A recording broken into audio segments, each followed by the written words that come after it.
بسم اللہ الرحمن الرحیم۔ السلام علیکم۔ چینل کو سبسکرائب، لائک اور شیئر کریں، شکریہ۔ حضرت عمر رضی اللہ عنہ کی شہادت کا واقعہ۔ ایک روز اپنے معمول کے مطابق حضرت عمر رضی اللہ عنہ بہت سویرے نماز کے لیے مسجد میں تشریف لے گئے۔ اس وقت ایک درہ آپ کے ہاتھ میں ہوتا تھا اور سونے والے کو اپنے درہ سے جگاتے تھے۔ مسجد پہنچ کر نمازیوں کی صفیں درست کرنے کا حکم دیتے، اس کے بعد نماز شروع فرماتے اور نماز میں بڑی بڑی صورتیں پڑھتے۔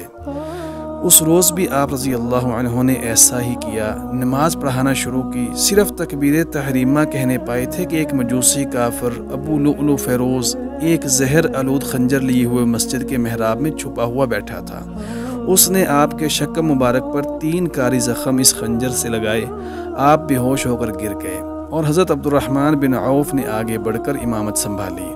مختصر نماز پڑھ کر سلام پھیرا۔ ابو لؤلؤ نے چاہا کہ کسی طرح مسجد سے باہر نکل کر بھاگ جائے، مگر نمازیوں کی صفیں مثل دیوار کے حائل تھیں، اس سے نکل جانا آسان نہ تھا۔ اس نے کئی اور صحابیوں کو بھی زخمی کرنا شروع کر دیا۔ 13 صحابی زخمی ہوئے، جن میں سے 7 جانبر نہ ہو سکے۔ اتنے میں نماز ختم ہو گئی اور ابو لؤلؤ پکڑ لیا گیا۔ جب اس نے دیکھا کہ میں گرفتار ہو گیا ہوں تو اسی خنجر سے اس نے اپنے آپ کو ہلاک کر لیا۔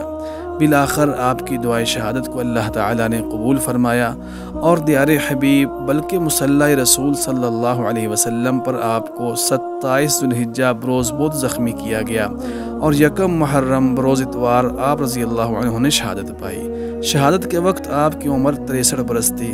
حضرت صہیب نے نماز جنازہ پڑھائی اور خاص روضہ نبوی میں ابوبکر صدیق رضی اللہ عنہ کے پہلو میں آپ کی قبر بنائی گئی۔